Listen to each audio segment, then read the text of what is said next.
Well, thank you for joining me for Acts Daily. I hope you've enjoyed the first two chapters of Acts this week. So we're starting this. And just want to give you some of my reflections. First of all, I love the beginning of Acts. We hear these words from Luke. In my former book, Theophilus, remember, friend of God, I wrote about all that Jesus began to do and to teach until the day he was taken up to heaven. After giving instructions to the Holy Spirit to the apostles he had chosen. So what we see here is that this is the next book. Luke wants us to know what happens next. Jesus lived, he died, he rose. And then what happens? Well, the ascension. The ascension, 40 days after Jesus rose from the dead, he ascended into heaven, which means he went to be at the right hand of the Father, to be in the place of power, to be the king of all creation. And in this part of Acts, we hear these words as well, starting at verse 10. They were looking intently, this is the people who watched Jesus go up, the disciples, into the sky as he was going, when suddenly two men dressed in white stood beside them. Men of Galilee, they said, why do you stand here looking into the sky? This same Jesus who has been taken from you into heaven will come back in the same way you have seen him go into heaven. Whoa. See, this is important. Jesus has gone to be at the right hand of the Father, but what else is said here? He's gonna come back.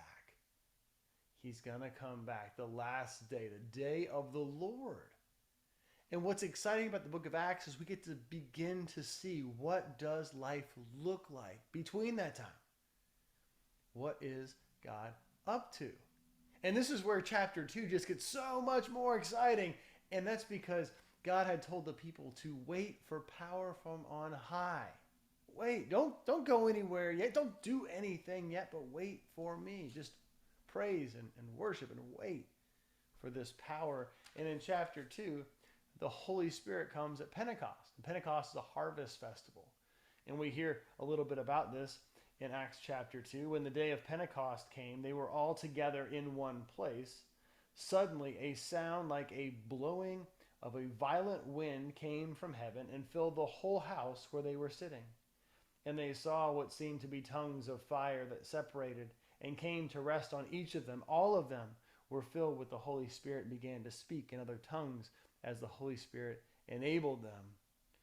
Now they were staying in Jerusalem, God-fearing Jews from every nation under heaven. And when they heard this sound, a crowd came together in bewilderment because each one heard them speaking in his own language. This is what is so remarkable. That when God pours out the Spirit upon the people, what happens? Understanding. Understanding. I mean, I've lived in foreign countries and know lots of people who speak different languages, and how beautiful it would be to speak in your own language and to be completely heard by somebody else. Not translated, but understood. And that's what happened. All these people who'd come together for this harvest festival, as they were waiting, the Spirit poured out upon this people and they could understand. And that's the beauty of what God is going to bring as the Spirit's poured out.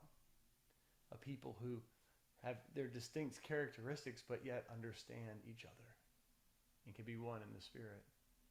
So a fun fact about this is when we hear this Spirit coming like a mighty rushing wind at Pentecost, takes us back to Genesis chapter 1, where we hear these words. In the beginning, God created the heavens and the earth. Now the earth was formless and empty. Darkness was over the surface of the deep, and the Spirit of God was hovering over the waters. Right there, the Spirit of God, the word is ruach in Hebrew, which means wind. Isn't that kind of neat? That we see this mighty rushing wind at Pentecost, and yet at the beginning, the ruach, the wind, right, the Spirit of God was blowing over the the deep. Yeah, just something to think about. Well, I hope you've enjoyed the first two chapters of Acts, and I look forward to listening with you. Have a great night.